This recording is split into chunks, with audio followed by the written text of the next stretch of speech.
Okay, I planned this bit before I realised I didn't bring my lightsaber with me when I moved. But I'm still doing the bit. Enjoy. If my flatmates hate me, I apologise. Hello there!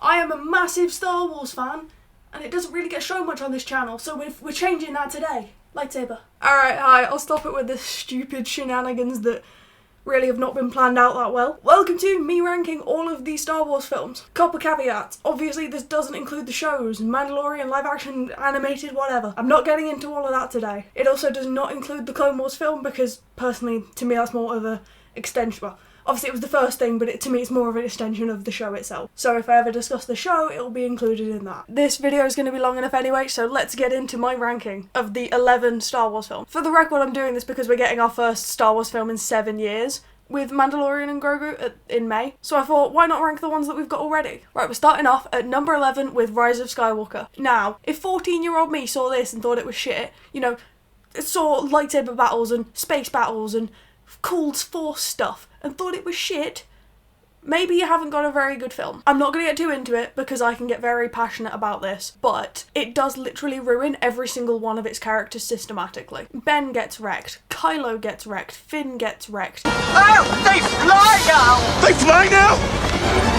They fly now! Rey gets wrecked, Hux gets ruined, Poe is ruined. Somehow Palpatine returned. Obviously, they can't really help what happens with the legacy characters, but it is unfortunate circumstances. But, like, they also ruin most of the villains with Snoke and Palpatine. A load of plot lines and ideas are wasted, with Poe's leadership, Finn leading a stormtrooper rebellion. The whole idea of a Force dyad, it just all feels a little bit wasted in this film for me. I don't like being too negative, so let's get into number 10, which is Solo. Now, I've only seen this film once, and that was back when it came out. And that is because back in 2018, my dad took me and my brother to go and see Solo in the cinema. And my dad thought it would be a great idea to give his two children 2 large popcorns and 2 ice blasts, which, can I just say, Tango ice blasts, best thing ever. However, when it's one of the fancy Odeons where you can fill your own Tango ice blast, and you've got 2 children that go out and get a refill, let's just say we were actually bouncing in the car on the way home. I vividly remember this. And surprise, surprise, I end up throwing up purple. And my brother is in his room, shivering, thinking he's going to throw up. Not even knowing that I had.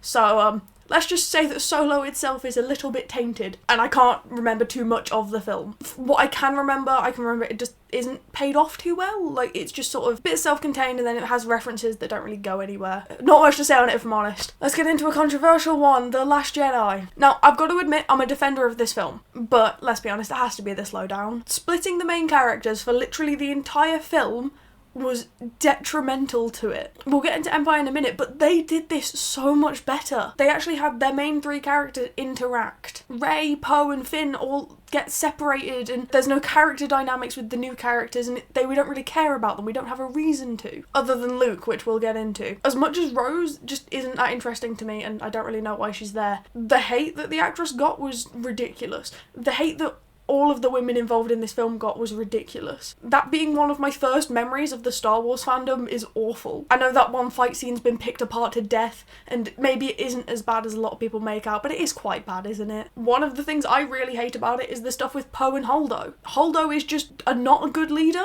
and it really irritates me, and yeah, it makes Poe come off as a dick. And for the record, I'm not going to talk about the Holdo maneuver because I don't understand space physics that well.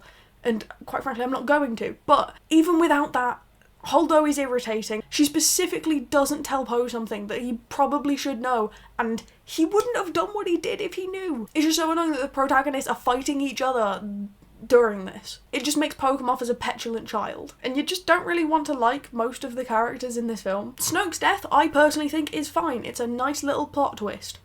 However, if we take into account Rise of Skywalker, they did just kind of ruin it. At the time, I thought it was good. And taking Last Jedi on its own, good idea, let's go with that. Because it does decently set up a character dynamic I was quite excited for. Kylo and Hux fighting for power in the First Order. That could have been sick. Listen to me when I say could have. And the Force dyad stuff, that's quite cool as well. But again, Rise of Skywalker happened. And let's just ignore how this film actually hates Finn. Quickly moving on, at number 8 is Attack of the Clones. Now we're getting into ones that I will just sit and watch. Although, let's be honest, this one isn't strong. It's the criticism everyone has, but the romance and all of that is just not for me, personally. I don't like sand. It's coarse and rough and irritating, and it gets everywhere. It just gets a little bit much, and there's also the whole overuse of CGI that is very prone in the prequels. It just isn't what I entirely enjoy. But this film does introduce a lot of stuff that has become absolutely beloved in the Star Wars fandom. Like Camino, the clones, all of that is absolutely loved. Largely because the prequels have been retroactively fixed by largely the Clone Wars, but comics and stuff like that. And I think a lot of people do forget that there was a time without that. I mean, I wasn't alive, I wasn't there for that. However, I'm taking these films on their own, and if you take it without Clone Wars, it's a bit shit. Basically everything on Geonosis and really going past Geonosis, I love. I love Obi-Wan interacting with Count Dooku. I think that's sick, especially when you know the Qui-Gon Jinn history. Personally, Obi-Wan is a stronger protagonist in these films than Anakin is, largely down to Ewan McGregor. I even like the big CGI battle at the end with all the Jedi, and Mace Windu's purple lightsaber. And again, I first watched this film after throwing up. That's my dad's response, apparently, when a child throws up, is his Star Wars. There was a lot of my Star Wars memories connected to throwing up. I should probably think about that. Okay, on to number 7 in a similar vein, it is Phantom Menace. These two can be pretty interchangeable, but what puts this above Attack of the Clones for me is Qui-Gon Jinn. I do wish we had him around for a little bit longer. I like how it's very clear that Obi-Wan is very different here compared to how he becomes in Attack of the Clones and then obviously had previously been when he was in the originals. You can really see him that this is around the age that he had that stuff with Satine, even though obviously that wasn't planned yet, but you get the idea that this is a very different character. Obviously, Maul is cool. I do think people forget that he really is just some guy who looks cool with a cool lightsaber who works for the main big bad, largely because of all the retrofitting and adding him into Clone Wars and bringing him back and everything they did in Rebels. Also, he was in Solo, wasn't he? And now he's getting his own show that we've literally, as I'm writing this video, got a trailer for. But he is pretty cool, I will give him that. And the lightsaber battle at the end is sick. Obviously, Kid Anakin is annoying, but that's standard, and the kid did not deserve to be bullied out of acting. Pod racing, awesome. And a big thing with these two films is that they have been massively improved with subsequent media like the Clone Wars and the comics and like Tales of the Jedi and stuff like that have really massively improved. They just don't exactly hold up as well on their own. On to number 6, that is The Force Awakens. Now, I don't know if this is like controversially high, but it is the first Star Wars film to ever come out in my lifetime, if we ignore the Clone Wars, which we are, so I may be biased. But I was shown the trailer for this film as we broke up in year 5. The day that the film came out, we were shown the trailer in the last like half an hour of school, and that is weirdly burnt into my memory. Hell, I'm pretty sure that year I went as Rey for World Book Day. I was 9 when I first saw this. Of course 9-year-old me thought that this was awesome. Even if I didn't understand like lore implications or Luke Skywalker or even Han Solo's death. But if I'm honest, this is probably one of my most rewatched Star Wars films. It's just an easy watch, and I love the characters. They're actually interesting in this film. They talk to each other, they have interesting character dynamics. I'm looking at you, the rest of the sequels. And this film just had loads of promise. It's a shame that the other two happened. But can I just slightly nerd out about the fact that Starkiller Base is Ilum? And that's just incredibly, incredibly sick and is not talked about enough. Like, yeah, it's shown in Jedi Fallen Order that Ilum is being colonised by the Empire and, like, its resources are being taken, which is sick.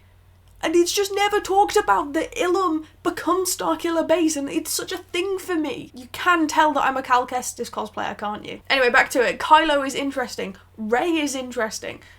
Even outside of the mystery of who her parents are. Having a defecting stormtrooper as a character is awesome, and is not talked about enough. And was just completely ruined and not used, and I will forever mourn that. I will forever be upset that Poe doesn't idolise Luke like he should. Poe is from Yavin. Poe, I believe, is actually of the correct age to have seen the first battle, like the Battle of Yavin, or at least been near it to be present, or had it in cultural memory. Poe is a pilot. He should idolise Luke as a pilot, and why is this never mentioned?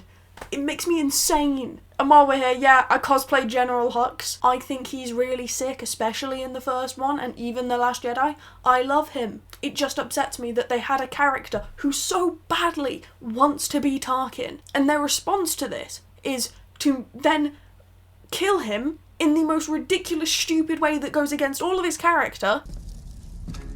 I'm the spy. What? You? and just replace him with a pseudo Tarkin. That's not interesting, Star Wars. Having somebody who wants to be Tarkin but just fundamentally isn't, and fundamentally just has issues with his dad. Oh my god, Star Wars, you piss me off. But anyway, I like The Force Awakens on its own in a vacuum. It just gets slightly ruined by the later ones. And yeah, it might just be nostalgia, and yeah, the plot is similar to A New Hope, but who cares? It's Star Wars. It's not exactly high art. It's fun. On to 5th place, it is Return of the Jedi. I have been actually crucified on Instagram before for this opinion. For the record, if you've made it this far, you'll probably like my Instagram. Go check it out. But, okay. Back to that, shameless self-promo over. But I think Return of the Jedi is the weakest of the original trilogy. And I thought that this was a common opinion. From this point, I can see why everybody loved these films and why they would be somebody's number one. It just appeals to me a little less than the others. And that is me in no way saying that it's bad. Luke in this film is great. Vader in this film is great. We get the Emperor for the first time. And he's, of course, iconic. The Battle of Endor is great. We get Lando and he's less of a shitbag and he's pretty cool. We get more Han and Leia, which is one of the romances of all time. I just personally think the Tatooine stuff takes a little bit too much time. And it does feel a tiny bit like a rehash of A New Hope. But it is fair given that they started off with the Death Star. You can't really top that without just making it bigger. Which is just what they did twice, isn't it, really? It's what it needed to be to end the trilogy, and it does it well. Quickly moving on, before I get murdered, it is Revenge of the Sith in 4th. And I hope I'm not crucified for this opinion either.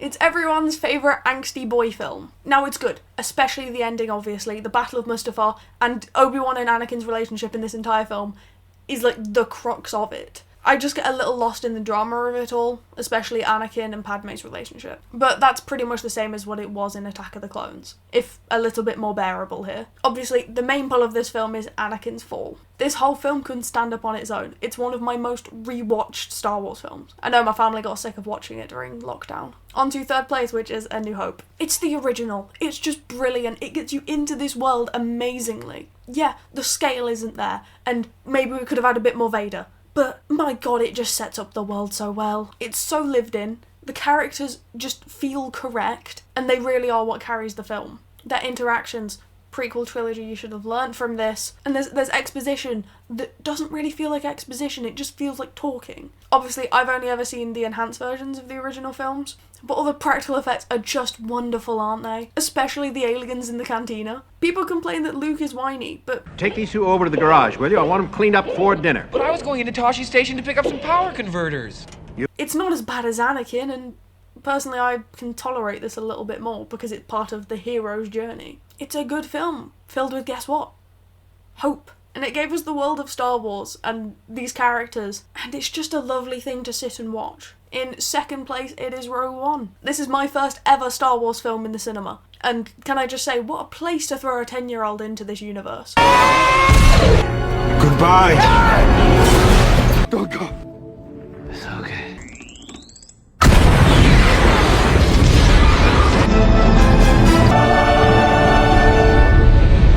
It's like, in the same year, Civil War was my first Marvel film. Those are two films you kind of need a bit of the backstory to understand. And also, they both don't exactly end positively. I mean, as a kid, I loved it. Jin and Cassian are wonderful.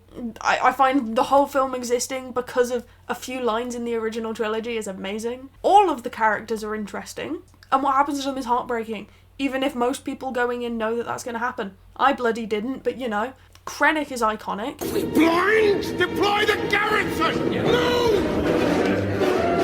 Galen Erso is amazing. Obviously, Cassian is made better now by there being Andor, but even back then he was amazing as a character. And of course, Saw Gerrera shows up, the character that can't not show up in a piece of Star Wars media recently. As this is the first non-Skywalker saga film, it does what it needs to do. And it separates itself both stylistically and tonally, focusing on normal characters and there being less of a Force influence. Obviously, we're not going to talk about the resurrecting the actors. That's the one bit I don't really like about this film. I'm not going to comment on the ethics, it's just it looks bad. Can I just say, big up Gareth Edwards, the director. He's from where I'm from, and there's a mural for this film in my town. I also can't do this without mentioning the Vader scenes, especially the hallway one. And this may be my most basic bitch opinion, but in 1st place it is Empire Strikes Back. It's predictable, but it's brilliant. Han and Leia, hell yeah. Luke is the best he's ever been. The Hoth opening is wonderful. We get a look at more of the universe, the diversity with Hoth and with Bespin and with Dagobah. Lando, while he's a bit of a shitbag, is great. Boba Fett, the most nothing character in existence, is automatically really cool just because of how he looks. The father reveal is awesome. The heroes losing. Infinity War, eat your heart out. I love you, I know. I love you. I know. And 3PO, while people find him irritating, is the funniest, I think, in this film. Bend down, you thoughtless... Ow! Yoda is funny and then a brilliant character and has some amazing scenes. I think it does what a sequel should do and is a perfect expansion on the original. I really love the Luke and Vader fight. It's genuinely really just wonderful to look at. And just as a whole, I think it is what a Star Wars film should be. Anyway, I've been yapping for way too long. If you have gotten to the end of this and not somehow left, you probably like me. So, subscribe. And also comment your rankings of Star Wars films, because I know my opinions are not the baseline. Don't forget to also like this video, that really helps me out. And as I said, I've got an Instagram, check that out, there's loads of nerd shit on there. I've got a Twitter that is sometimes more active now. Yeah, they'll be in the description. Thank you everyone for watching, I'll see you in the next video, which shouldn't be too long now.